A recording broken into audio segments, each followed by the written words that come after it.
can, okay? It's close enough to 2 kilos and I'm not too concerned about it. If, for example, I'm gonna be making this one over here, where it's 2,600, 2,700, I might adjust this recipe down to 2 kilos for this half sheet thing. Just to make sure I'm more precise, right? It's not gonna give me as much yield, but that is what it is. So 2,300 grams, and then we have 600 grams of butter. So that same thing, it's about 25%, right? About 25% of the dough weight is gonna be laminated inside. It gets a little, the reason I say of the dough weight, because we get, I don't know how comfortable you have been developed with reading these recipes, but it's always referenced to the flour weight, right? So that's why it can be a little confusing with laminating, is we're talking about based on the dough weight, not on the flour weight. And the dough weight is 25%. Flour weight is going to give us a different percentage. But usually when we're reading formulas in this program, we're referencing based on the weight of the flour. That's the baker's percentage.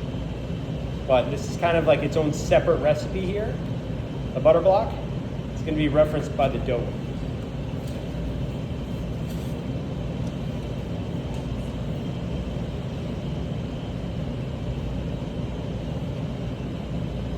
Alrighty, let's get mixing.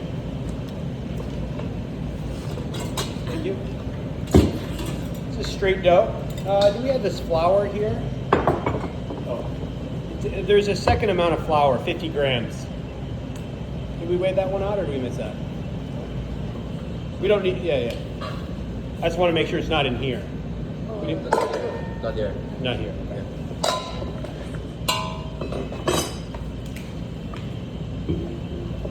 All right, so this is going to be a straight dough.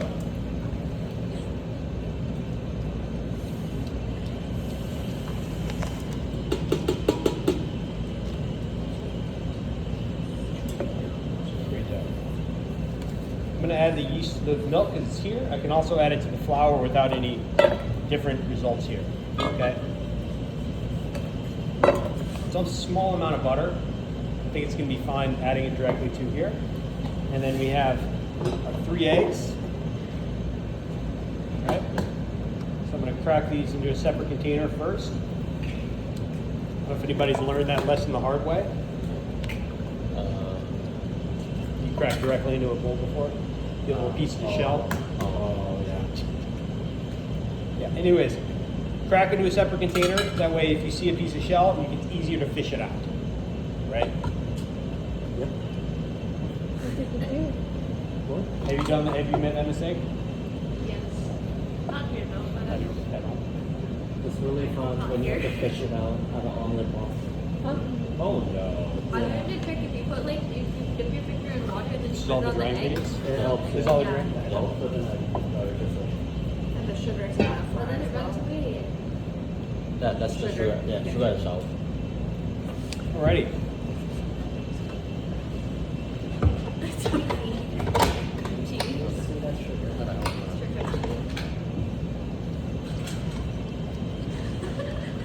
I don't know why you laughed. No, I tuned out. So I was like, yeah, do something. Thank you.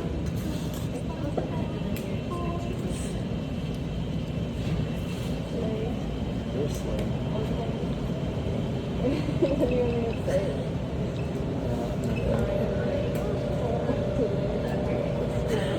Alright, so we got our dough mixing, right? I'm going to use the same mixing bowl for my butter block. No big deal, right? Same ingredients.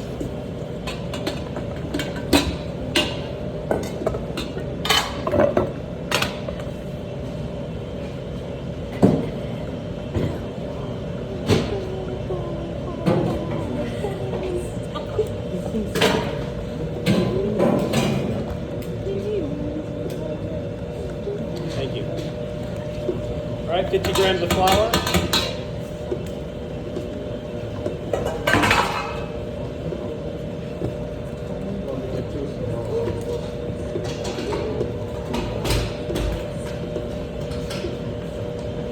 anyone watch Trolls? Everyone's been talking about Trolls, and I kind of want to watch it. It's so good. What? Trolls. Band together. There's a new, Who's in it? Justin Timberlake. Justin Timberlake. called Trolls. Eric Andre. It is. The first one was good. Here, it That one? Yeah. says you, Nadia. I'm quiet.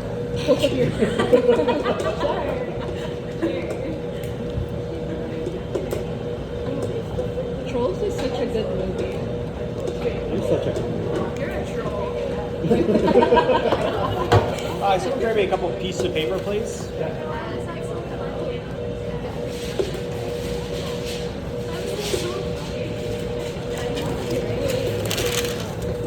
I'm the troll that lives under the bridge due to homing crisis.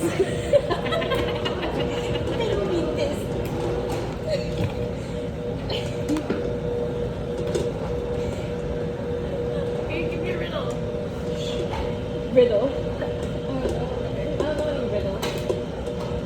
Why chicken crossed the road? To not get to the other side, obviously. All right. We're gonna make our butter block again, right?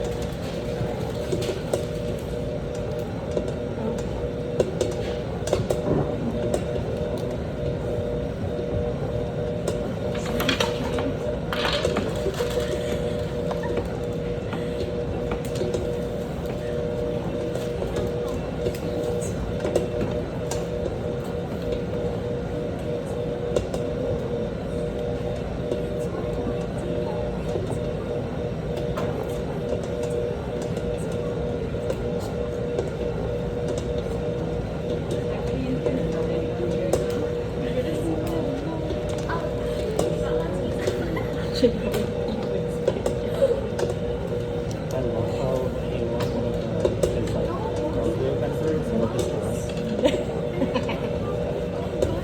She literally bored it. She bought it. Like literally, she's like, okay, bored it. I'm like, yeah. Did it fit? Skinny clean.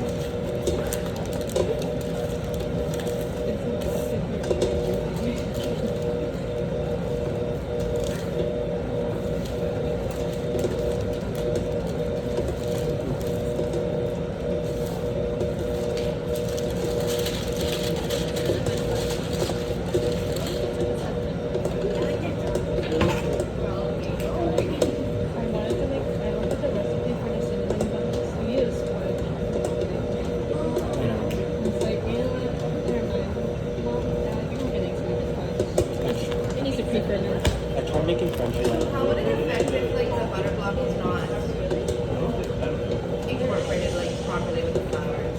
Like how would it? If you didn't have flour in there? Well, no. If you had flour but you didn't mix it enough with the flowers distributed throughout the butter, would it affect the end result? Yeah, I mean, technically, yeah. I mean, if you have too much flour in between the layers of the croissant, it could compromise the quality. I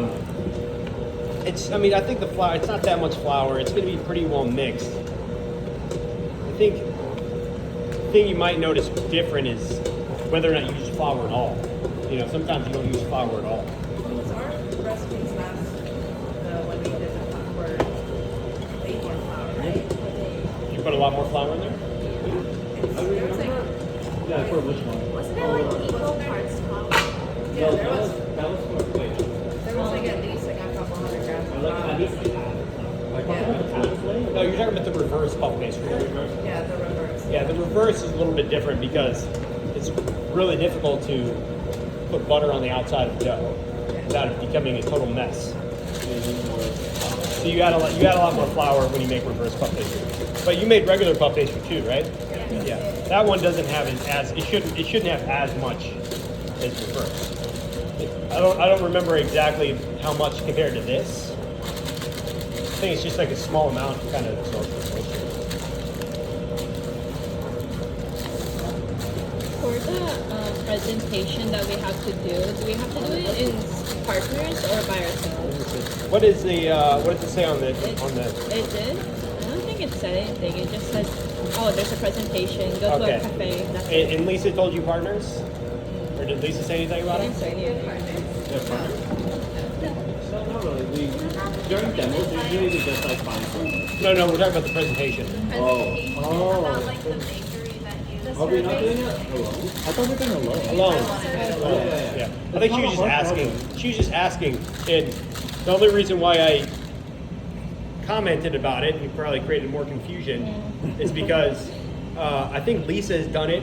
That was she. I think she developed that project. In the past, she did it with partners. She did groups, but I don't like groups. I don't like groups either. You know what I'm saying? So like some people like groups, but there's a lot of people that don't like groups. You know what I mean? I don't like groups. Yeah. I'm done with it. I don't like people. I thought we were friends, but we also I'm gonna make this a little bit more. I'm not really feeling I'm developing the dough much.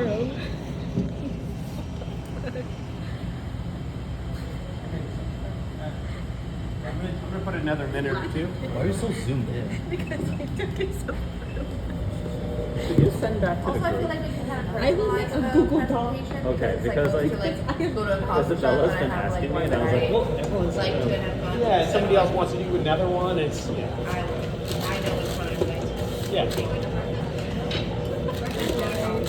Can someone else film the next one because I'm running out of storage.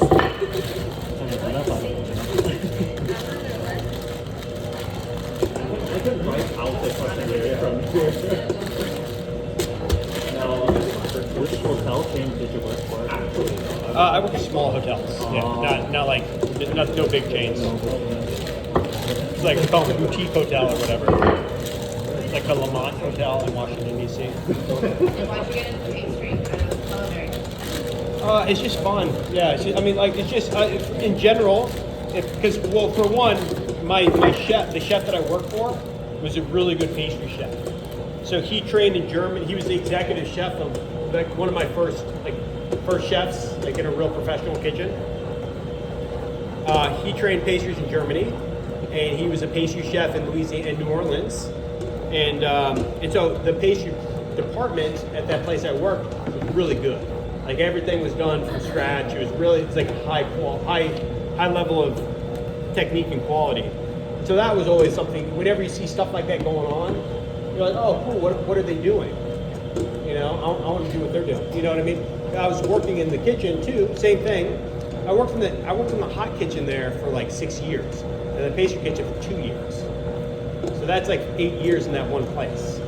You know what I mean? So after like 4 years in the culinary department, I felt pretty confident. Like I felt like I learned how to cook pretty well. I was making a lot of pretty advanced things, and I felt pretty confident, you know, in terms of what we were making, and I was doing a lot of the more advanced stuff.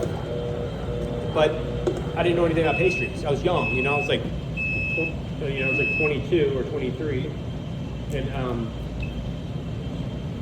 so I wanted to do that, whatever they were doing. Oh, and another thing too is our pastry chef took a job in Vegas. So he moved to Vegas, and so and at that point I'd been working there for a while, and just like anywhere, and you'll see this too. I'm sure you'll probably know this all in places if you have jobs. A lot of places, what they want, what employers want is a good attitude and a willingness to learn. You know what I mean? So if you come into a place, like even though we're in school here, we're learning basic stuff.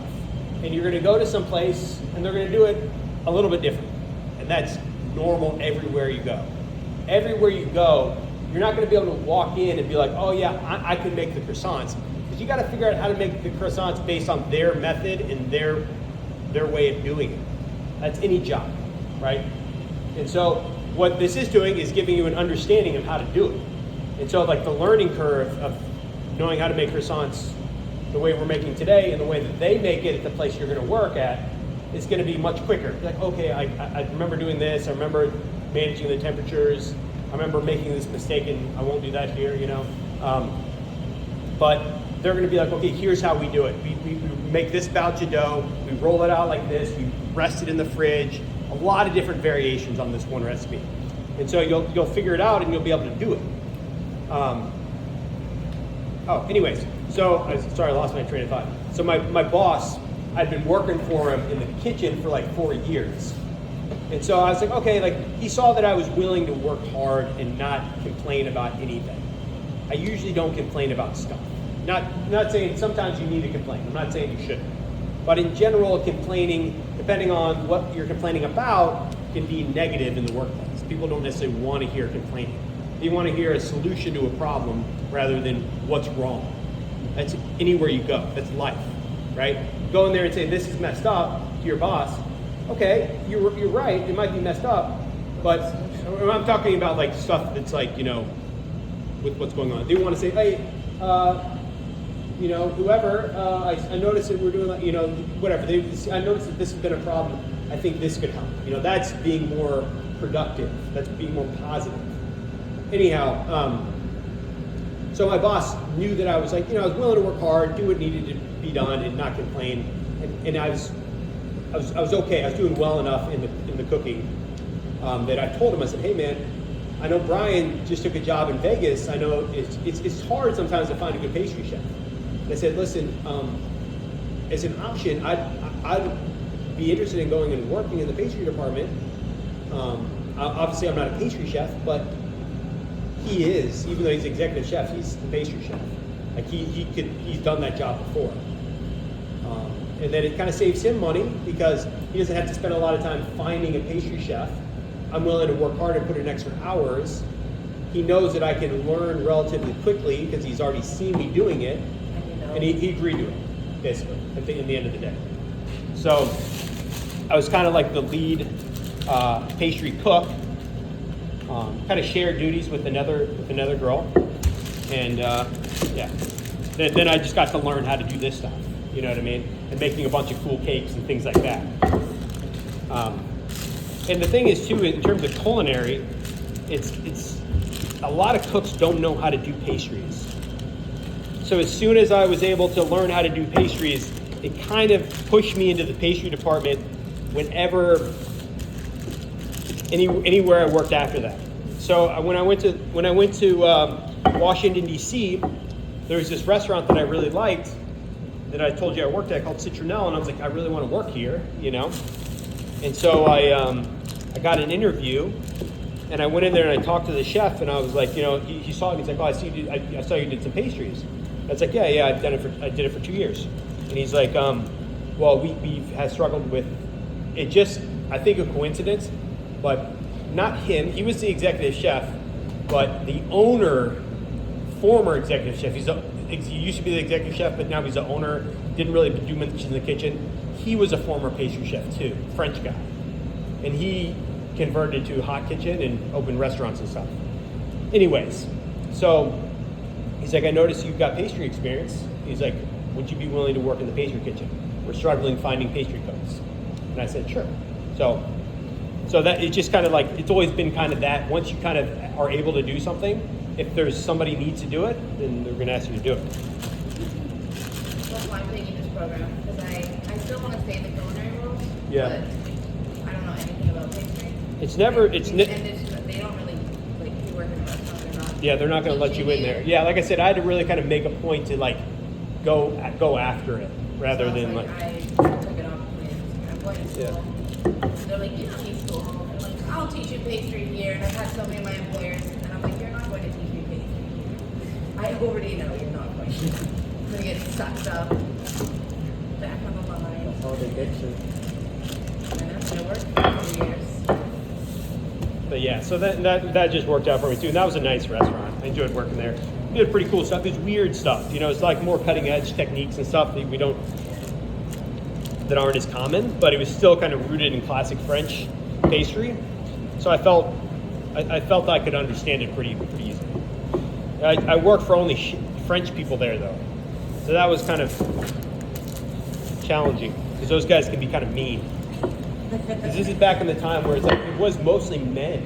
Like this is like 15 years ago, and that culture is mostly men, and those guys were not nice.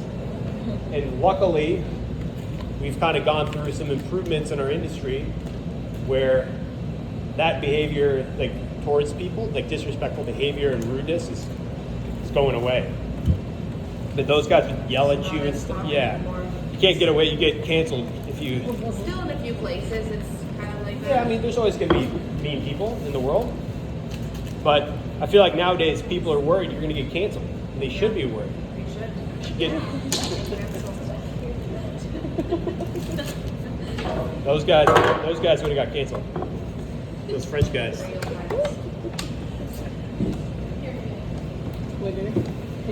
Unless it's Twitter, it's not that considered. Yeah, it's another interesting layer to it as well in the U.S. is in the U.S. a lot of employees in kitchens are illegal immigrant from like Central America and Mexico and stuff like that, and so you have a lot of people in the kitchen who don't have legal papers. And so you'll have, I've seen it before, I've seen people like yell at them and stuff like that. And I mean, the people yelling at them were mean anyway. The chefs that were yelling were mean anyways, but I was like, these people aren't going to complain because, yeah, it's kind of very abusive and sad. Luckily, hopefully that's not the case. I mean, definitely any place I've worked in the last 10 years has not been like that. Or more than 10, 15 years. I mean, I've worked in a few tons of places. I worked at Chininos and this in Yaletown. The chef was quite toxic there. Yeah. He's very like old school Italian guy. Screams, Yeah. throws stuff. Yeah. How old was he? He was in his like 50s, late 50s. Yeah, sometimes early old, 60s. like it's that But old he was generation. Like, he was Just an letting you amazing know, chef. you have oil on there. Oh. Yeah. So Of that course, generation it's the is. mixer. Yeah, it's from the mixer. Slay. Oh, it's fun. Morning class. Dude, you need to make like a whole video about that. Hashtag exposed. These mixers always have like oil on them. Yeah, it's this right here. It's just It's technically food grade oil. It's not like it's not. I mean, it's still not something you want to consume, but it's not going to poison you. But it's not like all the grease up here. It's food grade, but It's just Yeah, that there's- one mixer that does that. yeah. It's just that one. Yeah, because every time I used it last year, Yeah, you have I everywhere. had oil in there. Yeah, you can see. Yummy and like sauce made of Girl, I don't think that's enough. Oil in your tummy, It's yummy. edible. He told me it's edible. Lisa said it's edible. He Can just you not says talk food about grade. edibles in this? I'm under E. Yeah. You're making such a good first impression. That's not gonna stop.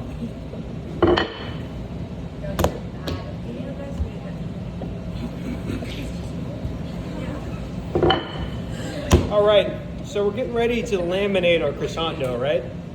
Someone have a copy of that recipe? The osmo color? The croissant dough. Croissant. Yeah. How many folds does it call for? Oh, 4-3? Laminate 4-3. Three, Oh, three, okay. three. Good, okay. And this one here is 3-3-3? Yes. Yeah. Yes. Angel number.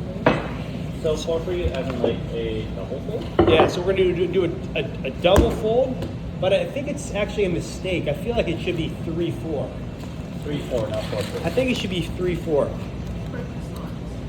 Well, it's still gonna it can be either way for croissants and Danish, right? Oh, okay. It can be either way for croissants and So Danish. not 3-3-3, but 3-4. So Not 4-3. yeah, So 3-4 rather than 3. do we all understand what that means? Do you remember back from Give it to. the amount of folds that we would do for the puff pastry? I think possibly Single did- folds and double folds, right? I think it was like 3-3-4. Was it? Single, double. You have more layers in puff pastry. Yeah. We don't develop as much layers in our croissant dough. So you'll have more folds to it. The reverse was like also Like 5. five singles. Yeah, that's the reverse. Sometimes I feel like it's 3. No, not the croissant. The Danish. Yeah, 3-4. Yes. Slay. You're so- You're slay. Imagine Yeah, I'll show you. I'll show you as soon as we. I'm almost there. As soon as this gets out, we're gonna laminate it. Each tutorial is almost 30 minutes. Stories. Just delete it after we post this. Post on YouTube. You could. Private, no. Private playlist. Just only link. Yeah. Hey, let's welcome back my phone. Does your kids bake with you? Or cook Yeah, with they you? do. Yeah, they cook in the kitchen and they like to cook. At the age of 5, they're Keep them away Yeah, well, from they me. eat at 5. They just eat the raw dough. Yeah, I don't know what it is. Raw. Does anybody here eat raw dough? It tastes so good. What is it? Cookie dough. I'm not talking about cookie dough. I'm talking about bread dough. Oh, I thought Like pizza dough. Like pizza dough. Do you like cookie dough? Yeah, cookie dough is different. I'm not, and that's like obviously there's raw eggs and everyone says it's bad, but It's Maybe they pasteurized just made at it. 5. The eggs are good. is it because of like Play-Doh? Play-Doh. I don't Because know. like They don't when I eat was Play-Doh. young, when I played Play-Doh, when you can like scoop them into like different shapes that are like food or something, you're like, oh, it's like almost good enough to eat. It's colorful too. Curtis, you're so young. I think he ate Play-Doh as a kid. Play-Doh is salty. It's edible. It is edible. It's not. It's not It is going to make. edible, but But it's super salty. How much I thought there was gunpowder in Play-Doh. Isn't there gunpowder in Play-Doh? What? Maybe in some Play-Dohs places. are explosive. They're Huh? not. What They are you have talking gunpowder. about? What? What? Play-Doh? Play-Doh? Where's Play-Doh? I know what you're talking about. That's not true. Yeah, no, it's not. I thought Play-Doh was flammable. No. Oh, Dude, it's food grade, man. I really hope. I think if you put top, I think it's just every sauce on it. You open it up. It's Bang! not like it's because I thought they got into a lawsuit over that a couple years ago. No, I don't think so. Maybe for choking, but like one. Maybe I'm Like wrong. all those stuff is food grade. Crayons, Play-Doh. Crayons. You can eat crayons. Technically, I mean you can't have it around kids without it. You can eat paper too. How much glue? I mean, I think it's supposed. I think it says non-toxic. You should. But I don't- Children can put in their mouths or not. I think it's like. Anything is Doesn't edible. mean like If you put your mind to it. Still shouldn't be bad. Well, no, but then like Yeah. it's to ensure that. You know that one meme was like how much would Okay. shavings can put into Let's start there for now. rice. We're gonna put this into the freezer as well. Can somebody put plastic on that and put it in the freezer, please?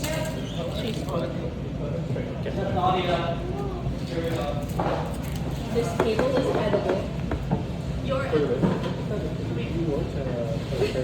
I mean, technically, yeah. But like, I'm not that nutritious. I don't have enough protein. It's Play-Doh explosive. Dude. Oh, it's different. Not like that's Wait. okay, yeah. I have very American. Are you searching up if it's flammable? Kinder eggs. What about them? On the same. It's illegal in America. In our organization. We're ready. Yay!